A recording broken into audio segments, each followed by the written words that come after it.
Morning news. నమస్తే, నేను విజయ Chandrika. ఏవెన్ breakfast news కి స్వాగతం. అనుభవానికి అనుభవ రాహిత్యానికి తేడా ఏంటి, తేడా ఎలా ఉంటుంది అంటే ఖచ్చితంగా ఏపీలో కూటమి జాబితా, అధికార పార్టీ జాబితా చూస్తే అనుభవానికి అనుభవ రాహిత్యానికి ఉన్న తేడా అర్థమైపోతుంది.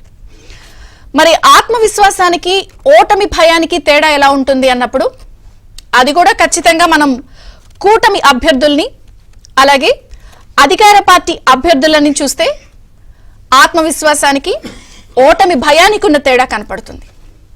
మరి నల్లేరు మీద నడక ఎలా ఉంటుంది, లేదా గోతిలో పడి నడ్డి విరికిన వాళ్ళ తేడా ఎలా ఉంటుంది అన్నప్పుడు నల్లేరు మీద నడక అన్నప్పుడు మాజీ ముఖ్యమంత్రి టీడీపీ అధినేత చంద్రబాబు నాయుడిని చూసినప్పుడు, ఓటమి భయంతో నడ్డి విరిగి గోతిలో పడే టీం ఎలా ఉంటుంది అన్నప్పుడు ప్రస్తుత ముఖ్యమంత్రి జగన్ గారి టీంని చూస్తే అర్థమవుతుంది అనేది ఇప్పుడు నేను చెప్పిన 3 కంపారిజన్స్ ప్రస్తుతం ఏపీ వ్యాప్తంగా తీవ్ర చర్చనీయాంశంగా మారాయి. అవును, ఈ పోలికలన్నీ కూడా టీడీపీ, జనసేన, బీజేపీ కూటమికి సంబంధించిన జాబితా అభ్యర్థులు ఒకవైపు, అధికార పార్టీ జాబితా అభ్యర్థులు ముఖ్యమంత్రి ఒకవైపు స్పష్టంగా ఈ 3 పోలికలు కనిపిస్తాయి మనకి. ఎందుకు అంటే ఈ రోజే టీడీపీకి సంబంధించిన రెండో జాబితా రాబోతోంది.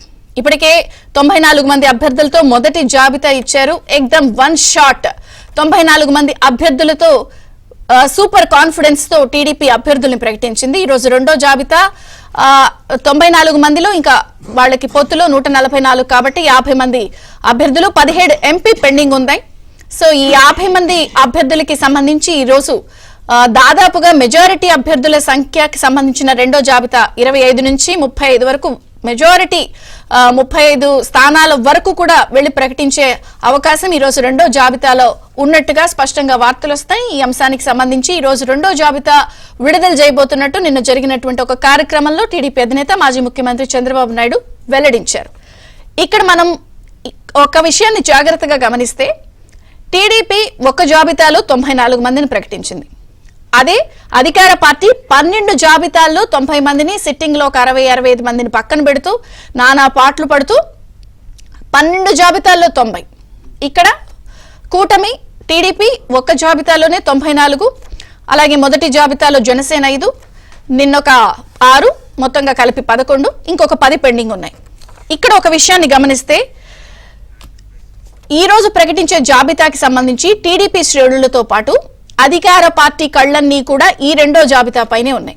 ఎందుకు మరి వాళ్ళ కళ్ళు దీనిపై ఉన్నాయి అంటే దానికి కారణం గోతికాడ నక్కలాగా సీట్ల రాని వాళ్ళకి ఎరవేసి వాళ్ళకి ప్రలోభాలు, లేకపోతే ఇంకా చెప్పాలి అంటే వాళ్ళ చుట్టూ ప్రదక్షిణలు చేస్తూ ఎట్లా వాతావరణాన్ని పాడు చేయాలి అన్న ఏకైక లక్ష్యంగా వెళ్తున్న పరిస్థితులు మనం చూసాం. ఎందుకంటే ఈ మాట ఎందుకు అనాల్సి వస్తోంది అంటే మొదటి జాబితాలో అప్పుడు 94 మంది అభ్యర్థుల్ని జనసేన 5 ప్రకటించినప్పుడు ఇదే జరిగింది.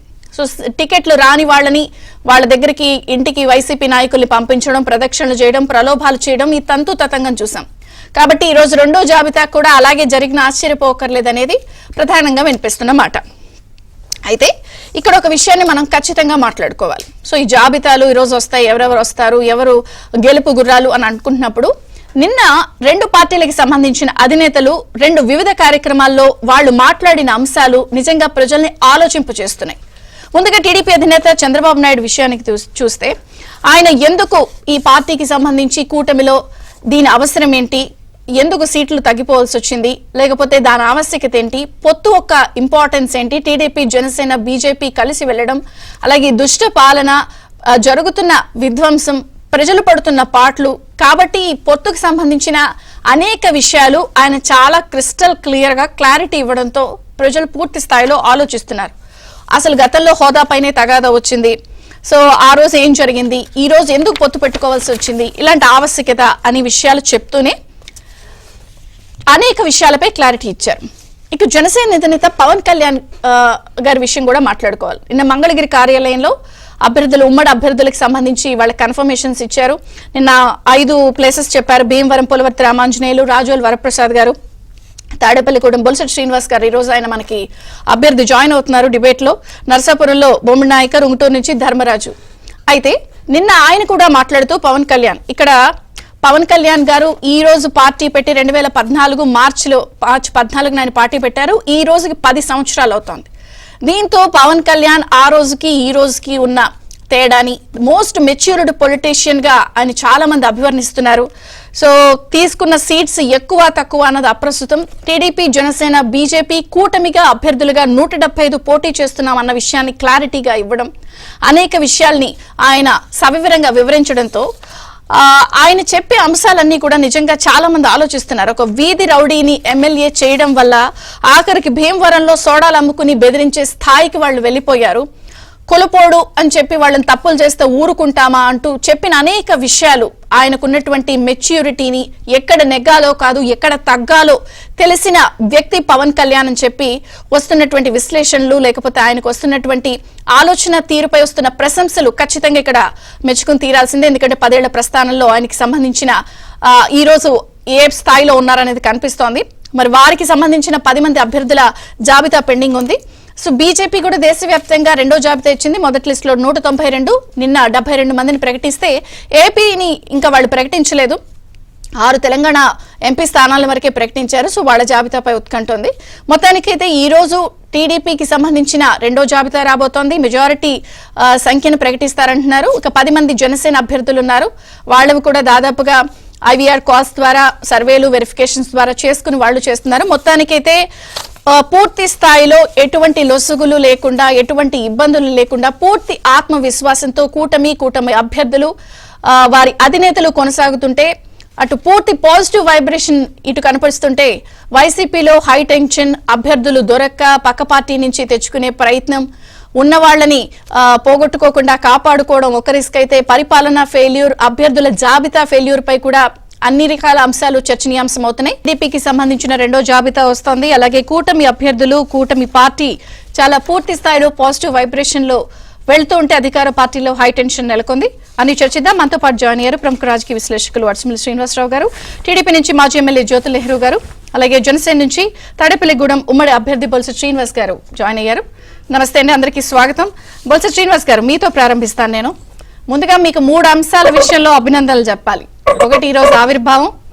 2, మీరు ఉమ్మడి అభ్యర్థిగా ఖరారయ్యారు. 3, తాడేపల్లిగూడెం ఉమ్మడి జెండా సభని కూడా సక్సెస్ చేశారు. సో ఒక రకంగా పాజిటివ్ గా కనిపిస్తోంది. ఏంటి, గెలుపు ధీమాతో ఉన్నారా?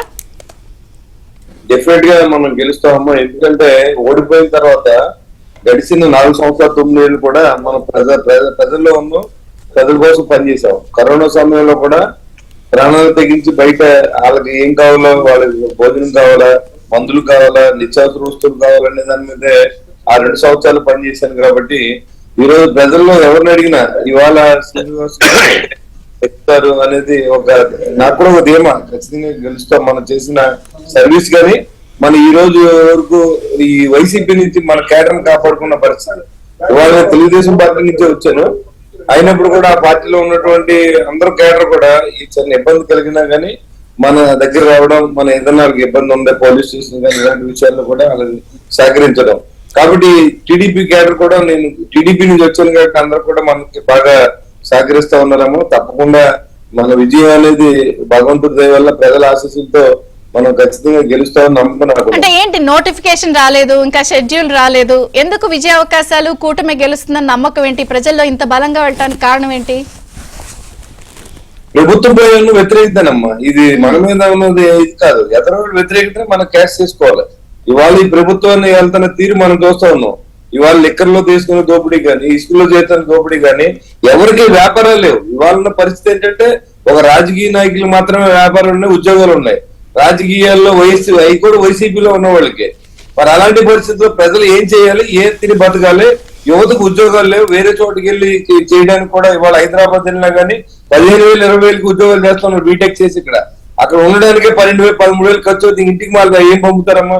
ఇలాంటి పరిస్థితులు రాష్ట్రం ఉంది. కాబట్టి ఈ రాష్ట్రం మళ్ళీ ఇది వరకు లాగా మళ్ళీ 2014-19 వరకు పరుగులెత్తింది అభివృద్ధిలో. అలాంటి అభివృద్ధి చేసుకోవాలని ఆ దిశగా చంద్రబాబు నాయుడు గారి పరిపాలన కావాలి.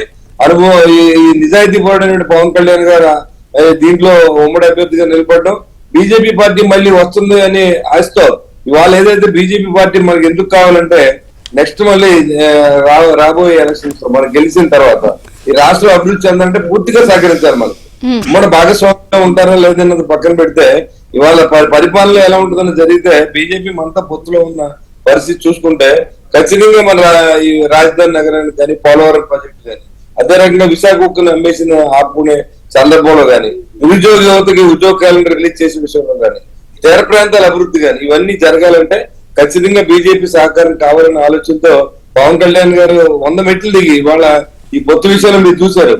ఇంకా ఎంతైనా దిగుతాను కానీ ఈ రాక్షస పాలన అంతమందించాలన్న దిశగా మా నాయకుడు అడుగులేయడం నాకు చాలా ఆనందించింది. ఎందుకంటే చాలా మంది అధికారం కోసం తలతలాడుతూ ఉంటారు. అలాంటిది పవన్ కళ్యాణ్ గారు అన్ని త్యాగాలు చేశారు, మీరు చూశారు.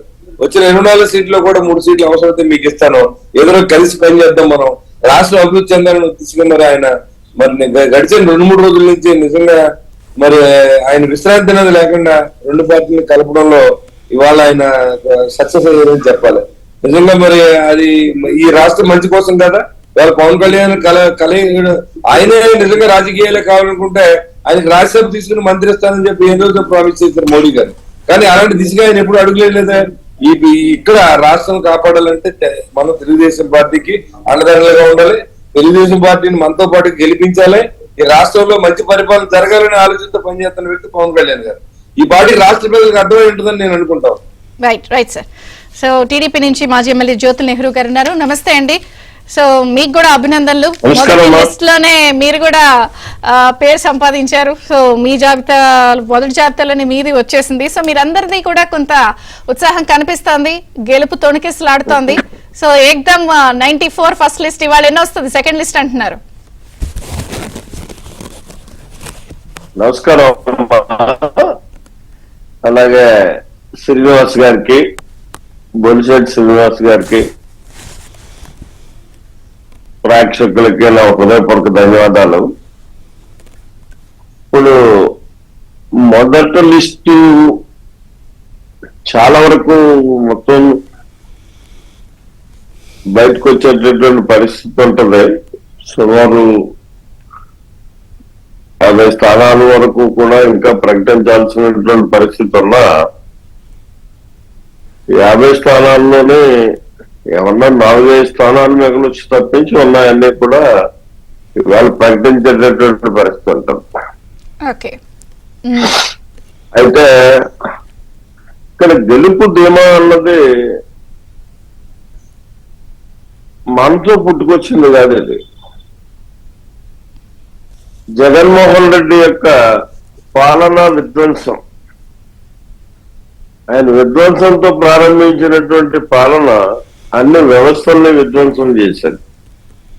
ఆ చేసినటువంటి సందర్భంలోనే ఇవాళ ప్రజలందరూ కూడా ఓ నిర్ణయానికి వచ్చేస్తున్నారు. నిజంగా మరి నాకు ఒక 3 మాసాలు బట్టి చూస్తుంటే ఏ రోజు జాయినింగ్ లేనటువంటి పరిస్థితి లేదురా. మా నియోజకవర్గంలో వైసీపీ పేరుకి ఉన్న నాయకులు మిగలాలి తప్పించి కార్యకర్తలు కానీ దాని అభిమానులు కానీ మిగిలేటటువంటి పరిస్థితి కనిపించట్లేదు. ఈ రోజు కూడా రాత్రి చూస్తే నాకు రాత్రి 1 గంట అయింది ఈ జాయినింగ్స్ కంప్లీట్ చేసుకుని ఇంటికి వచ్చారు. అంటే ఇదంతా కూడా మన మీద ప్రేమ, విశ్వాసం, నమ్మకం ఉన్నప్పటికీ ఖచ్చితంగా అదంతా జగన్మోహన్ రెడ్డి యొక్క ఫెయిల్యూర్స్. ఈ ఫెయిల్యూర్స్ నుంచి అతన్ని శాశ్వతంగా రాజకీయాల నుంచి బయటకు పంపకపోతే మళ్ళీ రేపు వచ్చినా ఇబ్బంది అవుతుంది అనేటటువంటి ఆలోచనతో ప్రజలు ఉన్నారు వేళ. దానికి కారణంగానే ఇవాళ ఈ రకమైన పరిస్థితులు ఏర్పడినటువంటి పరిస్థితి. ఇక ఇక్కడ మనం మాట్లాడుకోవాల్సింది పొత్తులు అన్నాయి ఎంత సక్రమమైనటువంటి విధానంలో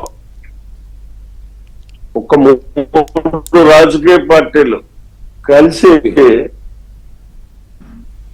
చాలా తక్కువ రోజుల్లో పొత్తుల్ని చాలా సమర్థవంతంగా చక్కగా ఒక ఏకాభిప్రాయానికి రావడం అన్నది మాత్రం ఇది శుభసూచకం అని చెప్పక తప్పదు.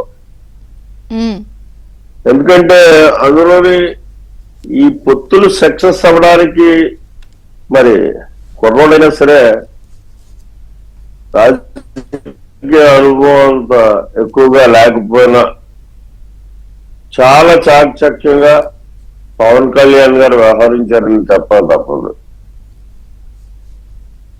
ఎందుకంటే ఎక్కడికక్కడ ఆయన దిగుతూ పొత్తుల్ని ఏదో రకంగా సక్సెస్ చేయాలనేటటువంటి తాపత్రయం కంట ఆయనలో ఈ రాష్ట్రాన్ని మనం పరిరక్షించుకోవాలి, పదవులు ముఖ్యం కాదు అనేటటువంటి ఒక తపన కనపడ్డది ఈ పొత్తులు విజయవంతం చేయడంలో పవన్ కళ్యాణ్ లో మాత్రం. దాన్ని మనస్ఫూర్తిగా నేను అభినందిస్తున్నాను పవన్ కళ్యాణ్. ఇది చంద్రబాబు నాయుడు గారి గురించి మనం గొప్పగా చెప్పుకోవాల్సినటువంటి అవసరం కాదు. ఎందుకంటే అది ఏదో ఆయన గురించి రాష్ట్ర ప్రజానికానికి తెలుసు. ఆయన ఎప్పుడూ ఈ రాష్ట్రం కోసం, దేశం కోసం ఒక విజనరీతో ఆలోచన చేసేటటువంటి వ్యక్తిత్వం ఉన్నటువంటి వ్యక్తి. ఇక్కడ బీజేపీ కూడా కలిసి రావడం అనేటటువంటి అంశం బీజేపీ వల్ల ఓటింగ్ ఏ మేరకు శాతం మనకు కలిసి వస్తుంది అన్న దాన్ని పక్కకు పెడితే ముందు జనసేన తెలుగుదేశం కార్యకర్తల్లో ఒక మనోధైర్యం వస్తుంది ఇవాళ. బీజేపీ ఈ పొత్తుల్లో మనతో చేరటంలో దానికి గల కారణం ఏంటంటే ప్రత్యర్థి చాలా దుర్మార్గుడు, అన్ని రకాలుగానే కూడా అతను ఈ ఎలక్షన్ డిస్టర్బ్ చేయడానికి ప్రయత్నం చేస్తాడు. గెలుపుకు ప్రయత్నం చేయడం వల్ల అతని తరం కాదు, ప్రయత్నం అందులో భాగమైనా గెలుపు అన్నది అతని తరం కాదు. కానీ ఎన్నికల్ని ప్రశాంతంగా జరగకుండా డిస్టర్బ్ చేసేటటువంటి పరిస్థితి ఉంటుంది. అది ఇవాళ బీజేపీ ఎప్పుడైతే వచ్చిందో కేడర్ లో, మా కేడర్ లో కానీ జనసేన కేడర్ లో కానీ ఒక మనోధైర్యం వస్తుంది. సెంటర్ లో అధికారంలోకి రాబోతున్నటువంటి పార్టీ, ప్రస్తుతం సెంటర్ లో అధికారంలో ఉన్నటువంటి పార్టీ మాతో చెయ్యి కలపడంలో ఎన్నికలు సజావుగా జరగడానికి అన్ని సంస్థలనే చక్కగా ఉంటాయని చెప్పేసి ఒక ధైర్యం వచ్చేటటువంటి పరిస్థితి ఉంటుంది. దానికి ఉదాహరణ చూసుకుంటే నేను ఈ రాష్ట్రంలో జరిగినటువంటి ఏ సమావేశానికైనా సరే ప్రత్యేకంగా ఓ లెటర్ పెట్టేవాడిని ఆర్టీసీకి బస్సులు కావాలని చెప్పి. ఎప్పుడు నో అనే చెప్పారు.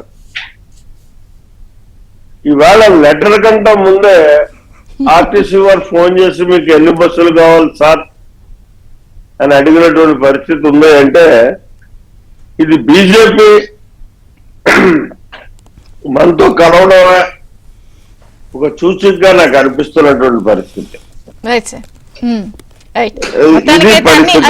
ఏదో కలిసి వచ్చే కాలం వస్తే నడిసి వచ్చే కొడుకు పుడతాడు అన్నట్టు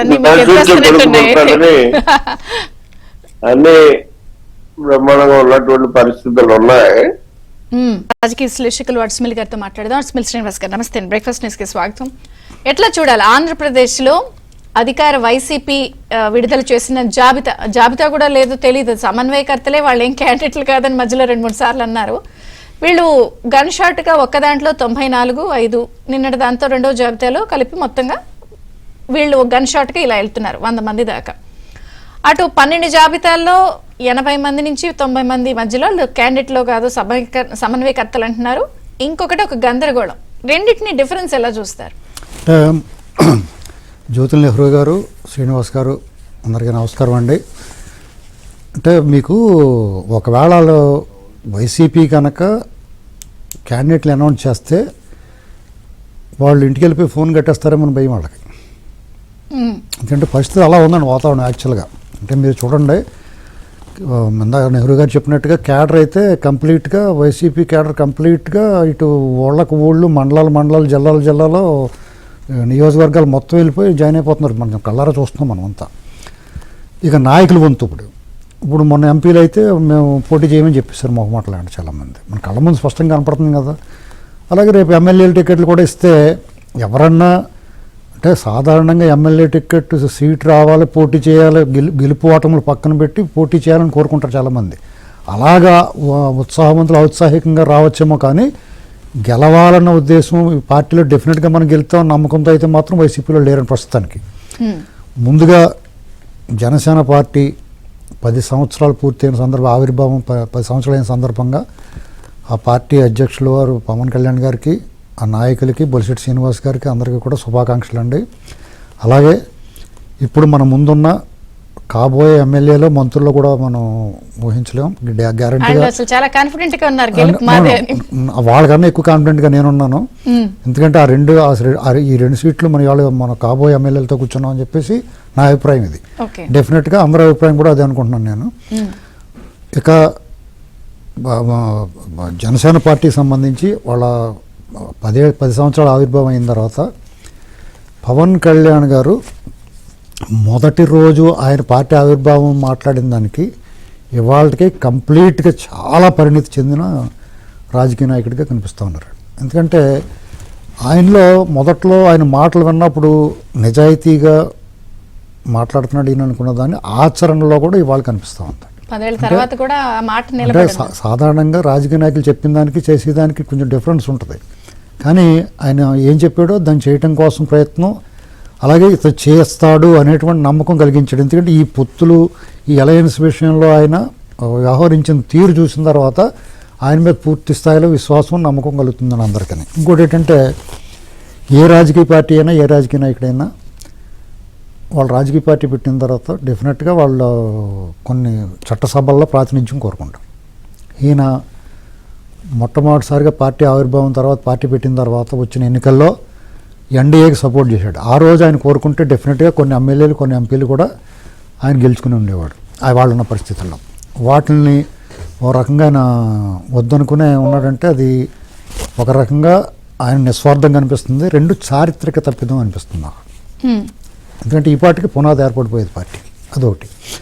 2 ఈ 10 ఏళ్ల కాలంలో చాలా పెద్ద బెడద నుంచి ఆయన బయటపడ్డాడు. కుల చట్టం నుంచి బయటకు వచ్చేసాడు ఇవాళ. అంటే ఎన్నాళ్ళు కూడా ఆయన ఏదో రకం కుల ముద్ర వేసి కుల చట్టంలో బిగించడానికి నిన్న కూడా ఆయన మాట్లాడిన ప్రసంగాల్లో అభ్యర్థులకు అదే చెప్తున్నారు, టీడీపీ, జనసేన, బీజేపీ అభ్యర్థులుగా, కూటమి అభ్యర్థులుగా చూడండి అంతే. ఆయన్ని ఏదో రకంగా చట్టంలో ఇరికించాలని ప్రయత్నం చేశారు. అలాగే కోవట్ల విషయంలో నిర్మోహమాటంగా, అసలు ఎక్కడా కూడా మొహమాటానికి తావు లేకుండా వ్యవహరించాడు ఆయన. ఇంకా నిర్ణయాల విషయంలోకి వస్తే చాలా కాంక్రీట్గా దృఢ నిర్ణయాలతో ఉన్నాడు ఆయన. భవిష్యత్తుకి అదే పునాదండి. అంచేత ఆ పార్టీకి చాలా ఉజ్వల భవిష్యత్తు ఉంటుంది డెఫినెట్గానే, అందులో ఏం సందేహం లేదు. ఇక కూటమి విషయానికి వస్తే టీడీపీ, జనసేన, బీజేపీ కూటమి, వీళ్ళకి జనసేన, టీడీపీ అనేటువంటిది ఆ 2 పార్టీలకి ఇప్పుడు కొత్తగా చేరిన బీజేపీ పార్టీ, బీజేపీ తోటి వీళ్ళు చాలామంది కొన్ని సందేహాలు ఉన్నాయి. బీజేపీ తోటి ఎందుకు, వీళ్ళిద్దరు చాలు కదా అనేటువంటి సందేహాలు చాలా ఉన్నాయి. వీళ్ళు చాలు కదా బ్రహ్మాండంగా ఉంటుంది కాంబినేషను. టీడీపీ, జనసేన అంటే వాళ్ళ క్యాడర్ ఆల్రెడీ కలిసిపోయారు కింద, ఓట్ల ట్రాన్స్ఫర్ కూడా ఈజీగా జరిగేలా ఉంది. పవన్ కళ్యాణ్ గారి వ్యవహారం వల్ల టీడీపీ వాళ్ళు మనసు గెలుచుకున్నాడు ఆయన. అలాగే చంద్రబాబు నాయుడు గారు పవన్ కళ్యాణ్ గారితో వ్యవహరించే తీరు వల్ల జనసేన మనసు టీడీపీ వాళ్ళు గెలుచుకున్నారు. ఇక వీళ్ళిద్దరూ కలిపి వీళ్ళిద్దరు మనసు బీజేపీ గెలుచుకోవాలి. ఎందుకంటే ఎంతో కొంత మనం ఏమనుకున్నా కొంత డిఫరెన్స్ కనిపిస్తుంది. దానికి ఏం చేయాలి? చాలామంది అడుగుతున్నారు, మీరు వాళ్ళతో పని ఏంటి, వాళ్ళు ఎందుకు తీసుకున్నారంటే దానికి సమాధానం నా అభిప్రాయం ఏంటంటే, ఆంధ్రప్రదేశ్లో ప్రజాస్వామ్యం లేదు, రాజ్యాంగ చట్ట ఉల్లంఘనలు జరుగుతున్నాయి. నెహ్రూ గారు కూడా మాట అన్నారు, గెలుపు కోసం ఎంతకైనా తెగిస్తాడు అని చెప్పి ముఖ్యమంత్రి గారి గురించి ఆయన అన్నారు. ఇప్పుడు అక్కడ ప్రజాస్వామ్యంలో ఓటు, మనందరం ఇన్ని మాటలు మాట్లాడుతున్నాం, మన ఓటు మనం వేసుకోవాలి కదా. మన ఓటు మనం వేసుకోవాలంటే ప్రజాస్వామ్యం ఉండాలి, ప్రజాస్వామ్యానికి పునాదైన ఈ ఓటు పడాలి. ఆ ఓటు మనం వేసుకోవాలంటే సిస్టమ్ కరెక్ట్గా పనిచేయాలి. సిస్టమ్ కరెక్ట్గా పనిచేయాలంటే వీళ్ళిద్దరికీ జనాదరణ ఉంది, ప్రజల్లో ఓట్లు ఉన్నాయి, వాళ్ళ దగ్గర సిస్టమ్ ఉంది. ఆ సిస్టమ్ కూడా వీళ్ళు సహకరిస్తే, అంటే చట్టాన్ని తన పని తను చేసుకుంటే చాలు. వీళ్ళకేం కోఆపరేషన్ అంటే వీళ్ళకి పూర్తి స్థాయి వీళ్ళ చేతిలో పెట్టగలదు. చట్టాన్ని తన పని తను చేసుకొని ఇస్తే డెఫినెట్గా వీళ్ళకి ఘన విజయం లభిస్తుందండి. అలాగే రేపు ఇక్కడ సిస్టమ్, ఇక్కడ అధికారులు ఉన్నారు కదా, పోలీస్ అధికారులు కానీ రెవెన్యూ అధికారులు కానీ ఏ యంత్రాంగమైనా సరే వాళ్ళలో ఒక రకమైన దుడుకు వచ్చింది, గుబులు వచ్చింది. ఏంటంటే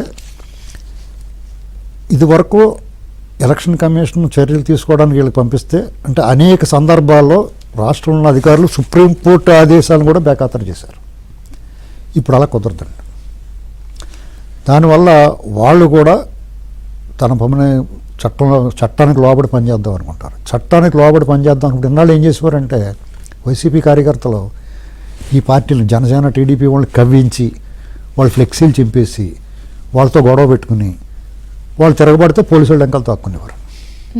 ఇప్పుడు అది కుదరదు. ఇప్పుడు నిన్న కూడా ఎక్కడో ఒక చోట వినుకొండలో అనుకుంటా రాత్రి వాళ్ళు ప్రచారానికి వెళ్తుంటే కర్రలో రాడ్లో పట్టుకు నిలబడున్నారు గొడవ చేయడానికి. ఈ 2 రోజులు నోటిఫికేషన్ విడుదలైన తర్వాత ఈ కార్యక్రమాలు ఏమి ఉండవండి. కాబట్టి వీళ్ళకి బీజేపీ కలవటం అనేటువంటిది ఏడాది అడ్వాంటేజ్ అవుద్ది. అవతల అందుకునే వీళ్ళ కలవకుండా ఉండడానికి ఎస్సో ప్రయత్నం చేశారు.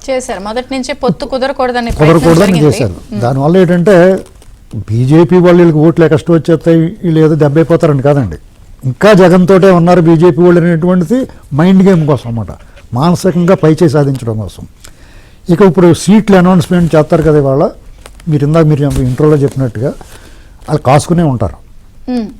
అంటే ఫస్ట్ లిస్ట్ లో 94 వాళ్ళు ఒక 5 చెప్పినప్పుడు ఆ రాని వాళ్ళ ఇళ్ళకి వీళ్ళు వెళ్ళిపోయిన వార్తలు మనం చూసాం. ఇప్పుడు పొత్తులో కొన్ని సీట్లు అటు ఇటు మారుతాయి కదండి. ఇప్పుడు టీడీపీ వాళ్ళు ఉన్నారు, దాదాపు 30-32 సీట్లు ఎమ్మెల్యే సీట్లు వాళ్ళకి కేటాయించాల్సి వచ్చింది. త్యాగం చేయాల్సి వాళ్ళు త్యాగమే ఉందండి. పొత్తులు అన్న తర్వాత ఇచ్చిన తర్వాత వాళ్ళు మరి ఇన్నాళ్ళు కష్టపడి పనిచేసిన వాళ్ళు ఉంటారు, పొత్తు ధర్మ కొంత త్యాగాలు వాళ్ళు చేయాలి. త్యాగం ఆ క్యాండిడేట్లు ఎవరైతే ఉన్నారో ఇన్నాళ్ళు వైసీపీ చేత తన్నించుకున్నారు, తిట్టించుకున్నారు, కుట్టించుకున్నారు, కేసులు పెట్టించుకున్నారు, రకరకాలు జరిగినాయి. వాళ్ళకి ఎవరన్నా అసంతృప్తి ఉండి ఎవరన్నా తీవ్ర ఆగ్రహం పట్టలేకపోతే వాళ్ళని అటువైపు లాగుకుందామని చూస్తున్నారు. ఇక్కడ ఎంతో 2 రకాలండి. ఒకటి చంద్రబాబు నాయుడు గారు ఆ పార్టీ తరపు నుంచి మాట్లాడుతున్నాను. చంద్రబాబు నాయుడు గారు ఆ పార్టీకి ఎవరైతే కష్టపడి పనిచేశారో వాళ్ళ పట్ల చంద్రబాబు నాయుడు గారు గుడ్లుక్కు ఉంటుంది ఆ పార్టీ అధ్యక్షుడికి. అలాగే పొత్తు ధర్మం పాటించి పార్టీ నిర్ణయాన్ని శిరసా వహించిన వాళ్ళకి డెఫినెట్గా పార్టీ వాళ్ళకి వేరే ఆల్టర్నేటివ్ ఖచ్చితంగా చూస్తుందండి. అంటే మనం బయట నుంచి కూడా చెప్పచ్చు, వాళ్ళకి హామీలు ఇచ్చినా ఇవ్వకపోయినా, ఎందుకంటే వాళ్ళంత కష్టపడ్డ కళ్ళ ముందు మనకే తెలుస్తుంది కదా. ఒకవేళ దానికి లోబడి ఉన్న వాళ్ళకి రేపు ఇంకా భవిష్యత్తు బాగుంటుంది. లేదు కాదుకూడదని బయటికి పోయారనుకోండి, ఇక వాళ్ళ ఇష్టం. అలాగే జనసేనలోను బీజేపీకి అలాంటి ఇంకా ఛాన్సెస్ ఏమి లేకుండా వచ్చిందే దొరికింది మిఠాయిరా బాబు అని చెప్పి తీసుకుంటారు, అది వేరే కదా. ఈ జనసేన నుంచి కానీ టీడీపీ నుంచి కానీ వాళ్ళు ఎవరైతే వాళ్ళు కష్టపడి పనిచేసి సీటు దక్కకున్న వాళ్ళు నిరాశపడాల్సిన అవసరం లేదు. ఎందుకంటే విజయం ప్రభుత్వం రేపు ఆడదే కాబట్టి మంచి అవకాశాలు ఉంటాయి. రైట్. బొల్సెట్ శ్రీనివాస్ గారు ఒక పాయింట్ అండి, ఇప్పుడు నిన్న మీకు ఒక 5 ప్రకటించారు, ఫస్ట్ జాబితా ఒక 5 ఇచ్చారు, మధ్యలో ఒకటి నిడదబోలు కందుల దుర్గేష్ గారికి అనౌన్స్ చేశారు. చాలా సాఫీగా ఒక 11, ఇంకా 10 ఉంది. ఈ 10 మంది జాబితా ఎప్పుడు ఇస్తారు? 1.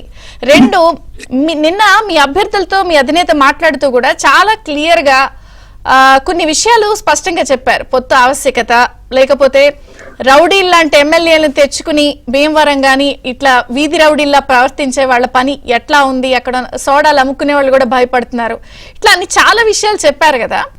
అయినా కూడా అధికార పార్టీ నుంచి ప్రెస్ మీట్లు పెట్టి మిమ్మల్ని మీ అధినేతను తిడుతున్న ఎలా చూస్తారు? మీకు మానసిక చికిత్స అవసరమో, లేకపోతే ఇల్లు కట్టుకోవడానికి నేనే 9 ఎకరాలు ఇస్తాను, ఇలా జోగి రమేష్ గాని లేకపోతే వీళ్ళు మాట్లాడడాన్ని ఎలా చూస్తారు, ఇంకా మీ అధినేతను టార్గెట్ చేయడాన్ని? అయ్యో వాళ్ళు పిచ్చి కుక్కలే మాట్లాడతాం అలవాటు, ఇవాళ కొత్తగా వచ్చింది ఏం లేదమ్మా. వాళ్ళు కేవలం ఎందుకు పెట్టినట్టు పిచ్చి కుక్కలు ఇవన్నీ. ఇప్పుడు ఒక వ్యక్తి మంచి పని చేసినప్పుడు వాళ్ళ మాట్లాడే విధానం, ఇప్పుడు విమర్శలు ఉంటాయమ్మా తప్పకుండా. మానసిక పరిస్థితి బాగోలేదంటే వాళ్ళు చూపించాలి ముందు. ఈ గంధి శ్రీనివాసుని జోగి రమేష్ ని వాళ్ళు ఎప్పుడు మానసిక పరిస్థితి పాడైపోయింది. ఎదర పార్టీ ఆఫీసులకు వెళ్ళి ఆఫీసులు పగలు కొట్టి దౌర్జన్యాలు చేయడానికి అలవాటు ప్రభుత్వంలో ఉన్నాం మనం. ఇంకా వాళ్ళ గురించి మాట్లాడుకుంటే దీంట్లో అర్థమే లేదు. ఎందుకంటే వాళ్ళు పవన్ కళ్యాణ్ గారు ఈ రోజు తిట్టలేదండి, ఈ రోజు కాదు ప్రతి రోజు తిడతారని ఉన్నారు. ఇప్పుడు వాళ్ళకి అధికారం లేదంటారు, ఎక్కడ నెగ్గలేదంటారు, వీళ్ళు ఫ్యాన్ తడిసిపోతూ ఉంటది. ఎక్కడ కూడా వీళ్ళు ధైర్యంగా ముందుకు పాలసీ మీద మాట్లాడి దమ్ములేని వ్యక్తులు వీళ్ళంతా. వీళ్ళు ఎంతసేపు ఏంటంటే ఈ పవన్ కళ్యాణ్ గారు తిట్టడం కోసం ఎమ్మెల్యేలు అయ్యారు, వాళ్ళు మంత్రులు కూడా అయ్యారు. అది కొనసాగాలంటే మంత్రులుగా ఉండాలంటే ఎమ్మెల్యేలు ఉంటే జగన్మోహన్ రెడ్డి దగ్గర వాళ్ళ దగ్గర మంచి వాళ్ళ ఏంటంటే మార్కులు వేయించుకోవాలంటే పవన్ కళ్యాణ్ తిట్టాలి, వీళ్ళ బతుకదే. లేకపోతే గంధి శ్రీనివాస్ మాట్లాడే విధానం ఏంటమ్మా? ఇప్పుడు ఆయన ఏమన్నా ఇప్పుడు రాజకీయాల్లో అవినీతి మచ్చలేదని చెప్తా ఉన్నారు, పేపర్లు రాస్తా ఉన్నాయి, ఘోషిస్తా ఉన్నాయి. ఇవాళ అవినీతి ఏంటి? వాళ్ళ రియల్ ఎస్టేట్ లో అన్అఫీషియల్ గా ఎకరాల భూమిని తీసుకుని ఆ భూమిని మళ్ళీ దానం చేసి ఆయన పేరు పెట్టుకున్నాడని క్లియర్ గా మనం చూసాం. అలాంటి వ్యక్తులు మాట్లాడితే రాజకీయాలు ఎథిక్స్ ఏంటేమో? ఎవడు కూడా రాజకీయ అవినీతి మచ్చలేనోడు మాత్రమే మాట్లాడే అధికారం ఉంటుంది ఈ మైకిల్లోనూ వాటిల్లోనూ. అది పోయింది. ఇవాళ ఎవరైతే రూలింగ్ పార్టీలు ఉన్నారో వాళ్ళు ఏం మాట్లాడినా చెల్లుద్దనే విధంగా మాట్లాడుతున్నారు తప్ప వాళ్ళు ఎక్కడా కూడా. ఇప్పుడు పవన్ కళ్యాణ్ విమర్శ చేశారు, దాన్ని కూడా మీరు విమర్శ చేయండి. ఆయన ఏమో విమర్శించే మిమ్మల్ని దాన్ని సద్విమర్శ చేయండి. పిచ్చెక్కింది, మానసికంగా ఆయన హాస్పిటల్లో చూపించాలి, ఇలాంటి మాటలు మాట్లాడితే ఏంటంటే వ్యక్తిగతం కాదు ఇది. మీరు మాట్లాడే పాలసీ మ్యాటర్ మాట్లాడండి. మీరు ఏదైనా లంచం తీసుకున్నారంటే నేను అలా కాదు బాబు, నేను లంచం తీసుకోలేదని చెప్పండి, అది ధర్మం. అంతేగాని అది మానేసి మీరు మీకు పిచ్చెక్కింది, పిచ్చి హాస్పిటల్లో చూపించాలి, ఇదో పిచ్చి గవర్నమెంట్ అమ్మా. యాక్చువల్ గా ఇది పిచ్చి తుగ్గులకు నడుపుతున్న పరిపాలన. వాళ్ళ ఆ రాజు ఎలా ఉన్నప్పుడు వీళ్ళ మంత్రులు కానీ వీళ్ళు ఎలా ఉంటారు, ఈ పిచ్చి తుగ్గులకు పరిపాలన ఎలా ఉంటుంది మీరు గమనించేది. వాళ్ళు చూసారు లేదో, ఒక గొప్ప జీవో రిలీజ్ చేసింది ఎర్రా శ్రీలక్ష్మి గారు. ఎర్రా శ్రీలక్ష్మి అంటే ఇవాళ అవినీతి గురించి మాట్లాడుతున్నాను మీకు. ఎర్రా శ్రీలక్ష్మి అంటే జగన్ గారికి ఈడీ కేసులో ముద్దాయి. ఆవిడని తీసుకొచ్చి ఇక్కడ సెక్రటరియట్ లో వేసుకున్నాడు ఈయన. ఆవిడ జీవో ఇచ్చింది, నీతి ఆయోగ్ నుంచి మనకి ఫండ్స్ వచ్చినాయమ్మా. ఆ డబ్బులంటే పాత బిల్లు చెల్లించమని ఇచ్చారు. ఇది విచిత్రమైన జీవో. నీతి ఆయోగ్ డబ్బులు ఏదైతే ప్రజల కోసం పర్యటించని పంపుతారో ఆ డబ్బుని ప్రజల అవసరాల కోసం మాత్రమే ఖర్చు పెట్టాలి. యూటిలైజ్ సర్టిఫికేట్ మళ్ళీ ఎండ పంపితేనే మళ్ళా ఉన్న నిధులు వస్తాయి. దాన్ని మానేసి వీళ్ళ తాలూకా అన్నయ్యలు ఎవరైతే వర్కులు చేశారో వాళ్ళందరికీ బిల్లులు ఇచ్చేయమని జీవో ఇచ్చింది ఆవిడ. ఒక ఐఏఎస్ అధికారి జీవో ఇవ్వచ్చా? రాజకీయ నాయకుడు చెప్తే మాత్రం మీరు ఒకసారి దాని గురించి కూడా ఆలోచన చేయండి. అంటే అవినీతి పరిపాలనకు మచ్చుతునకి ఇది. ఒక ఐఏఎస్ అధికారి చేయకూడని పనులు కూడా చేయించేసి ఆవిడ ఒకసారి జైలుకి వెళ్ళి వచ్చింది. అయినా కానీ భయపడకుండా ఒక జీవో రిలీజ్ చేయాలంటే ఒక ఐఏఎస్ అధికారి ఎన్ని ఆలోచించారో మనం చూస్తున్నాం. కానీ వాళ్ళు చూసారు మీరు, ఆవిడ జీవోని అడిగి తెలుసుకోండి మీరు. మున్సిపాలిటీకి ఒక జీవో ఇచ్చింది. నీతి ఆయోగ్ లో ఏ అయితే ఉన్నాయో ఆ ఫండ్స్ అన్ని కూడా పాత బిల్లులు చెల్లించండి. అసలు ఎక్కడైనా ఉందా మీరు చూసారా మీరు? కేంద్ర ప్రభుత్వం నీతి ఆయోగ్ ఇచ్చిన నిధుల్ని ఈ ప్రజలకు కావాల్సిన అవసరాలకు మాత్రమే వాడాలనేది ఒక వాళ్ళ సెంట్రల్ గవర్నమెంట్ గైడ్ లైన్స్, నీతి ఆయోగ్ గైడ్ లైన్స్. ఆ గైడ్ లైన్స్ ఒక ఐఏఎస్ అధికారే పాటించకపోతే ఎలాంటి ప్రభుత్వం జరుగుతుంది ఇక్కడ? అంటే ఐఏఎస్ అధికారులు వాళ్ళకి కావాల్సిన వాళ్ళు ఎంచుకుని వీళ్ళకి ఇష్టం వచ్చిన జీవోలు ఇప్పించుకునే పరిస్థితి రాష్ట్ర ప్రభుత్వం ఉంది. అంటే ప్రజల సొమ్ము లూటీ అవుతుంది.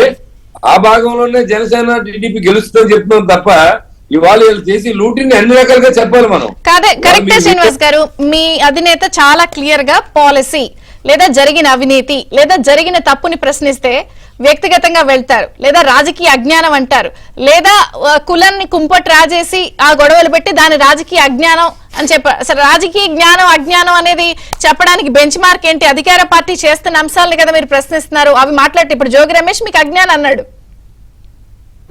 జోగి రమేష్ అదే చెప్తున్నాడు. జోగి రమేష్ ఎంత అజ్ఞానం అంటే ఒక పార్టీ ఆఫీస్ మీదకి వాళ్ళ జగన్మోహన్ రెడ్డి మెప్పు కోసం ఒక పార్టీ ఆఫీస్ మీదకి దండయాత్రకి వెళ్ళిన సందర్భం మర్చిపోయారా మీరు? అంటే దౌర్జన్యం చేసి రౌడీలు ఎమ్మెల్యేలుగా ఉన్నప్పుడు వాళ్ళకి అలాగే కనపడతారు పిచ్చోళ్ళు. ఆ జోగి రమేష్ గారు పిచ్చోడాడు.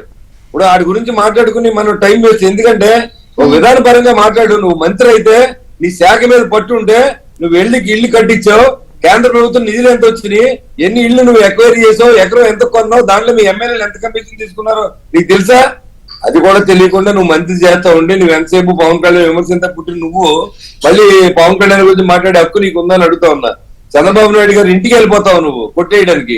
ఆటవిక రాజ్యం అయితే ఒక ఫ్లోర్ లీడర్ ఇంటికి ఒక మంత్రి వెళ్ళిపోయాడంటే మంత్రి అప్పుడు మంత్రి అవ్వలేదు, ఒక ఎమ్మెల్యేగా ఉన్నాడు.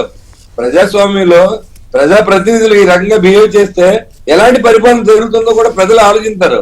అతను మాట్లాడిన మాటలకు విలువలు ఎక్కడున్నా ఇంకా మీకు? ఒక ఎమ్మెల్యే ఒక వీధి రౌడీలో ప్రవర్తించిన మాట్లాడిన దానికి నా దృష్టిలో అయితే విలువ లేదు. ఒక ఎమ్మెల్యేగా చట్టసభల్లో ప్రజలకు కావాల్సిన అవసరాల కోసం వీళ్ళు ఎన్నుకుంటారు. అది అందరూ వెళ్ళి చట్టసభలో మాట్లాడలేరు కాబట్టి. కానీ వీళ్ళ బిహేవియర్ ఎలా ఉందో చూసారు మీరు? వ్యక్తిగతమైన దోషణ, వ్యక్తిగతంగా మాట్లాడటం. మేము అడిగింది ఏమడుగుతున్నాం? విధానపరమైన మాటలు మాట్లాడుతున్నాం. ఇసుక మీరు ఎందుకు అమ్ముతున్నారు అని అడుగుతాం. దానికి వీళ్ళ పవన్ కళ్యాణ్ ప్రజల గురించి మాట్లాడతారు. లేకపోతే మీరు లెక్కర్లో దోపిడీ చేస్తున్నారని అడుగుతున్నాం. అసలు ఎక్కడ లావాదేవీలు ఎందుకు జరిపించలేదని అడుగుతున్నాం. మీరు ఇవాళ విశాఖకు పోతే ఎందుకు మీరు ఆపలేకపోయారని అడుగుతున్నాం. పోలవరం ప్రాజెక్టు మీరు ఎందుకు కట్టలేకపోయారని అడుగుతున్నాం. మీ జాబ్ క్యాలెండర్ ఎందుకు ఇవ్వలేకపోయారని అడుగుతున్నాం. దానికి సమాధానం ఎవడన్నా చెప్పాడు ఇవాళ వరకు? ఏమంటారంటే పవన్ కళ్యాణ్ మాట్లాడితే వీళ్ళ విధానపరంగా మాట్లాడుతూ మానేసి ఆయన వ్యక్తిగతంగా దోషులు చేస్తా ఉన్నారు. ఈ గన్ శ్రీనివాసు, జోగి రమేష్ ఇలాంటి పిచ్చి కుక్కలు మాట్లాడుతూ ఉన్నాయి. ఏం చెప్తాం చెప్పండి?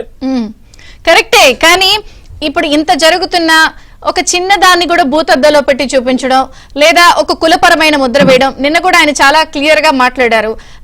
అయినా కూడా దానికి సంబంధించి ఏదో ఒక స్ప్లిట్ తేవాలి. ఇప్పుడు ముద్రగడ గారు జాయినింగ్ అని అంటున్నారు త్వరలో. ఏం చెప్తారు ఇవన్నీ? అధికార పార్టీ ఏదో ఒక అస్త్రాన్ని అయితే ప్రయోగిస్తుంది కదా. ఇవాళ పవన్ కళ్యాణ్ గారు ఎక్కడ కాపు గొలస్తులే మేము ఉన్నామని ఎక్కడ చెప్పలేదమ్మా. ఇప్పుడు ఈ దౌర్భాగ్యం ఏంటంటే ఇవాళ తెలుగుదేశం పార్టీ ఉంటే ఓన్ చేసుకున్నారు కమ్మవారు మా పార్టీ అని. ఇవాళ వైసీపీ పార్టీ ఉంటే రెడ్లు మా పార్టీ అని రోడ్లకి తిరుగుతారు చొక్కా చింపుకుని. ఒక కాపోడు ఇది మా పార్టీ అంటే తప్పేంటమ్మా, నాకు అర్థం అవట్లేదు. ఇవాళ ఆ కులానికి సంబంధించిన వ్యక్తి రాజకీయాలు ఎదగాలనుకుంటే తప్పులేదు కదా. అంతేగాని ఆ కులమే ఉండాలనుకుంటే తప్పు. ప్రజాస్వామ్యం అన్ని కులాల్లో ఉండాలి. ఇవాళ కులాల చిచ్చు పెట్టింది. బీసీల్లో 64 కులాలు తీసుకొచ్చింది. ఇలాంటి ఎస్సీ ఎస్టీల్లో ఎస్సీలు వేరు, ఎస్టీలు వేరు, దాంట్లో విభాగాలు తీసుకొచ్చింది. కాపుల్ని విచ్ఛిన్నకర శక్తులుగా వాడుకున్నటువంటి ఈ యొక్క జగన్మోహన్ రెడ్డి మాట్లాడుతున్నారంటే, వాళ్ళ మంత్రులు మాట్లాడుతున్నారంటే, వాళ్ళ ఎమ్మెల్యేలు మాట్లాడుతున్నారంటే వాళ్ళకి అసలు ఏమి తెలియదు. వాళ్ళు మాట్లాడే విధానమే తప్పు. దీనికి అసలు వాళ్ళ మాటలు మన పరిగణలో తీసుకోవాల్సిన అవసరం లేదు. ఇది కులపరమైన పార్టీ కాదు. మా యాంబులం చూడండి, మాకు మా యాంబులం లోనే జ్యోతిరావు పూలే ఉంటాడు, అంబేద్కర్ ఉంటాడు.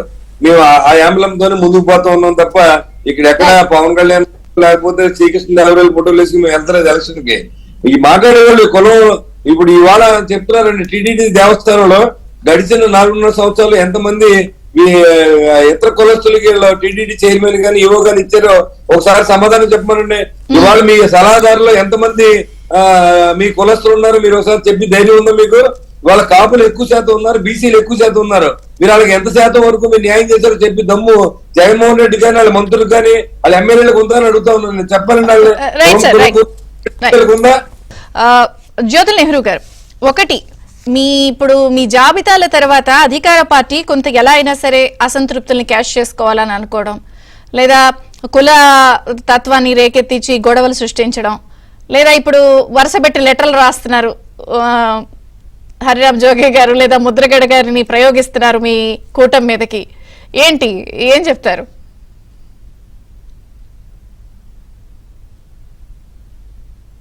ఎందుకంటే రాజకీయాల్లో ఎత్తులు పై ఎత్తులు వేసుకోవడం అన్నదే ఉంటది. అయితే ఇందులో చంద్రబాబు నాయుడు గారు తీసుకున్నటువంటి నిర్ణయం 94 మంది అభ్యర్థులను ప్రకటించిన తర్వాత, అలాగే 30 సీట్లు పైబడి మిత్రపక్షాలకు ఇచ్చిన తర్వాత ఆయన ప్రతి ఒక్కరితోటి కూడా ఇందాక మనం శ్రీనివాస్ గారు చెప్పినట్టుగా కష్టపడ్డటువంటి ప్రతి లీడర్ని కూడా ఇన్ఛార్జ్ గా ఉన్నటువంటి వాళ్ళందరితోటి కూడా ఇప్పటికే ఆల్రెడీ మాట్లాడినటువంటి పరిస్థితి, సముదాయించినటువంటి పరిస్థితి. ఎవరికి ఏ పొజిషన్ ఇస్తాను అన్నదాన్ని ఆయన ఖచ్చితంగా ఒక హామీ ఇచ్చి ఉంటారు. ఆ హామీ కట్టుబడి ఇవాళైతే ఆ గందరగోళ పరిస్థితి అన్నది ఎక్కడ కూడా తెలుగుదేశం పార్టీలో కనిపించినటువంటి పరిస్థితి. ఎక్కడైనా 1-2 దిక్కులు ఉండడం అన్నది సాధారణం. అంటే ఒకటి నేను ఎందుకు ఈ పాయింట్ పదే స్ట్రెస్ చేస్తానంటే, సామాన్యంగా ఇప్పుడు గతంలో పవన్ కళ్యాణ్ గారు ఏదైనా ప్రశ్నించారనుకోండి, లేదా ఇప్పుడు వెంటనే పేర్ని నాని గారు ప్రెస్ మీట్ పెట్టి తిట్టించారు. ఇప్పుడు మళ్ళీ కూటమిలో మీరు అన్ని జాగ్రత్తగా సింక్ చేసుకుని అసంతృప్తులు చక్కగా బ్యాలెన్స్ చేసుకుని వచ్చాక ఏం చేస్తామని చెప్తున్నా, ఇప్పుడు మళ్ళీ రేపు వాళ్ళని ప్రయోగించి కొంత వాతావరణాన్ని డిస్టర్బ్ చేసి ఇష్యూని డైవర్ట్ చేసే ఒక గేమ్ ఉంటుంది అధికార పార్టీ నుంచి. ఇవన్నీ ఏం చేస్తారు మరి? సాధారణంగా చంద్రక్ గారు నాకున్నటువంటి రాజకీయ అనుభవంలో గత ఎన్నికల ముందు ఎన్నికల్లో జరిగినటువంటి పరిస్థితులు చూస్తున్నట్టయితే రాష్ట్రంలో ఒక పాజిటివ్ విలువ నడుస్తుంది ఇవాళ ఉమ్, మాకు. ఈ పాజిటివ్ విలువ నడిచేటప్పుడు ఇటువంటి అన్ని కూడా ఉండవు. సాధారణంగా ఇంకా కలిసిపోవడానికే జనం యొక్క ఆలోచనకు అనుగుణంగానే తెలివైన రాజకీయ నాయకుడు అడుగులు వేయడానికి ఆలోచన చేస్తాడు. ఉమ్, కాబట్టి వాళ్ళు ఎన్ని ఎత్తులు కుయ్యెత్తులు వేసినా సరే గాని ఈ కార్యక్రమం ఉండదు. మీకు ఉదాహరణకు ఒకటే చెప్తున్నాను నేను. ఉమ్, ఇవాళ జగన్మోహన్ రెడ్డి గారు ఈ రాష్ట్రంలో ఒక్క సీట్ అనౌన్స్ చేయలేకపోయాడు. 175 నేను వైనాట్ 175 అంటాడు, 175 అంటాడు. కానీ ఇవాళ తన సీటును కూడా నేను పులివెందుల నుంచి పోటీ చేస్తున్నానని చెప్పుకోలేనటువంటి పరిస్థితుల్లో ఇవాళ జగన్మోహన్ రెడ్డి ఉన్నాడు. ఇన్ఛార్జీలు అంటాడు. ఇంక ఎన్ని ఎలక్షన్ ఎలా అనిపిస్తుంది మీది ఒక జాబితా వర్సెస్ 12 జాబితాలు? అసలు దేశంలో ఏదైనా ఒక అధికార పార్టీ ఇన్ని జాబితాలతో రెండోసారి అనుకున్నప్పుడు ఆయన అంటారు కదా, నేను చేశానంటే మీరు వెయ్యండి, నేను మీ బిడ్డని అన్నప్పుడు ఆయన ఒప్పుకుంటున్నట్టేగా. మార్చారంటే 80-90 మంది బాగాలేదని ఓపెన్ గా. ఇప్పుడు అలా కాదు, వాళ్ళని మార్చాడు అని కూడా అనడానికి ఇప్పుడు మీకు ఖచ్చితంగా 89 మంది ఫెయిల్యూర్ ఉన్నది కాబట్టి ఇక్కడ నా కాన్సెన్స్ ఉన్నాయి. ఉమ్, సిట్టింగ్ ఎమ్మెల్యేని మార్చాడు. మార్చి పోనీ ఇంకొక ఆయన్ని గత మాజీ ఎమ్మెల్యేని తీసుకొచ్చి ఇక్కడ పెట్టాడు. పెట్టిన ఇతను అభ్యర్థి అని మాత్రం చెప్పలేకపోయాడు. ఉమ్, మా నాయకుడు 94 మందిని ఏకంగా ఒకసారే ఆయన చెప్పాడు, అభ్యర్థులు వీళ్ళు ఉమ్, మా పార్టీకి ఈ నియోజకవర్గంలో ఈ అభ్యర్థి పోటీ చేస్తున్నాడని చెప్పేసి ఆయన అనౌన్స్ చేశాడు ఒకసారి 94 మంది. ఉమ్, వీళ్ళు ఇక్కడ అభ్యర్థులని చెప్పలేకపోతున్నారు. అవును. ఇన్ఛార్జీలు అంటారు. ఆ ఇన్ఛార్జీలు అప్పుడే 4-5 సంవత్సరాలు మనం చూస్తే ఇప్పుడు 15 గంటల దగ్గర అప్పుడు మార్చినటువంటి పరిస్థితి ఉంది. మళ్ళీ ఆ అదే ఇన్ఛార్జీలకే మళ్ళీ ఇస్తామని విడుదల రజనీ గారి ఒక 6.5 కోట్ల గొడవ నడుస్తోంది అక్కడ కూడా చిగులూరుపేటలో. రైట్. అర్చమల్ శ్రీనివాస్ గారు ఫైనల్ వాస్తవం కాదు, వాస్తవం చాలా క్లియర్ గా ఆ అమ్మాయి 6 కోట్లు తీసుకోవడం, 6 కోట్లలో 3 కోట్లు ఆయన రామకృష్ణారెడ్డి గారు తిరిగి ఇప్పించడం,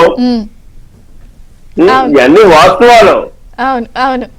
అర్చమల్ గారు ఫైనల్ గా ఫైనల్ గా ఇప్పుడు ఇవాళకి ఇంకా కూడా ఒక్క టికెట్ ని అనౌన్స్ చేయలేనటువంటి అస్తవ్యస్తమైనటువంటి విధానంతో ఈయన ఉన్నాడు. అంటే ఒక అండర్స్టాండింగ్ రాలేకపోతున్నాడు. ఎవరిని ఎక్కడ పెడితే గెలుస్తాడో తెలియదు. వస్తే పోనీ ఏమన్నా ట్రై చేస్తారేమో, అటు ఫిల్ అవుతుందేమో చూద్దాం. అదే లేదండి, మ్యాటర్ ఏంటంటే జగన్మోహన్ రెడ్డి గారికి పూర్తిగా స్పష్టంగా పిక్చర్ అర్థమైపోయింది. మళ్ళీ తిరిగి రాబోట్లేదు, ప్రభుత్వం రాబోట్లేదు అంటే అర్థమైపోయింది. అలాగే వాళ్ళ ఎంపీలకి ఎమ్మెల్యేలు కూడా చాలా మందికి అర్థమైంది. అయితే వాళ్ళు మేకపోతు గంభీరం నటిస్తున్నారు. జాబితాల తర్వాత ఒక గేమ్ ఉంటుంది, వేరే ఒక గేమ్ బిగిన్ అవుతుంది. ఆయన ఇటు ప్రత్యర్థి ఆయన అరాచకం మీద ఆధారపడ్డాడండి. 2 సోషల్ ఇంజనీరింగ్ అనే పేరుతోటి ఒక కొల్లచిచ్చు అనేటువంటి దాని మీద ఆధారపడ్డాడు ఆయన. ఈ 2 కూడా ఈసారి సాగవు. ఎందుకంటే టోటల్ ప్రజానీకం అంతా కూడా అంటే ఒక 20% లైక్ మైండెడ్ అచ్చం జగన్మోహన్ రెడ్డి గారిలాగా ఆలోచించి వాళ్ళు ఉంటారు. ఒక 20% ఆయన వెనకాల ఉంటారు వాళ్ళు. మిగతా 70-80% మంది మా వద్దురా బాబు అనుకుంటున్నారు. ఇది నిజమండి. పార్టీలకు అతీతంగా మీరు ఎవరినైనా కదపని చెప్తారు. ఎందుకంటే ఒక రకమైన అనిశ్చితి, ఒక రకమైన అసంతృప్తి, అసమ్మతి వాళ్ళందరికీ కూడా మా బతుకు మాది కాదురా బాబు, మేము మా బతుకు మేము బతకాలంటే, మా ఇంట్లో మేము ఉండాలంటే, మా కూడు మేము తినాలంటే ఈ వద్దురా బాబు అనుకుంటున్నారు. నిజమండి ఇది. కాబట్టి ఆయన ఆ కన్ఫ్యూజన్లో ఉన్నాడు. ఏం చేయాలి అర్థం అవ్వట్లేదు. నిజంగా మనం నెహ్రూ గారు చెప్పినట్టుగా పులివెందులు అనౌన్స్ చేసుకోవచ్చు కదా అతను. కరెక్ట్. ఆ రోజు కుప్పం నారా చంద్రబాబు నాయుడు అని పక్క నవ్వారు. అదేనండి. ఇప్పుడు అందుకని వాళ్ళు చేతగాగా కుప్పం అని లేకపోతే మంగళగిరి అని ఎన్ని మాట్లాడుతూ ఉంటారు వాళ్ళు. వాళ్ళకి జగన్మోహన్ రెడ్డి గారికి స్పష్టంగా పిక్చర్ అర్థమైంది. అయితే ఆయనకి సేఫ్ ల్యాండింగ్ ఉంటుంది. ఆయన నమ్ముకుని రెచ్చిపోయి ఒళ్ళు తెలియకుండా వ్యవహరిస్తున్నారు చూసారా, వాళ్ళు సఫర్ అవుతారు రేపొద్దున. తెలుగుదేశం వాళ్ళు ఏమి చాలా మంచి వాళ్ళు ఏం కాదు, రేపొద్దున వాళ్ళ బారి నుంచి ఎవరు కాపాడతారో చూద్దాం వాళ్ళని. థ్యాంక్ యూ అడ్స్మిల్ శ్రీనివాస్ గారు, బొత్స శ్రీనివాస్ గారు, థ్యాంక్ యూ అండి. జ్యోతి నెహ్రూ గారు, థ్యాంక్ యూ సార్. ఇది బ్రేక్ఫాస్ట్ న్యూస్ అప్డేట్స్ కొనసాగుతాయి, చూస్తూనే ఉండండి ABN.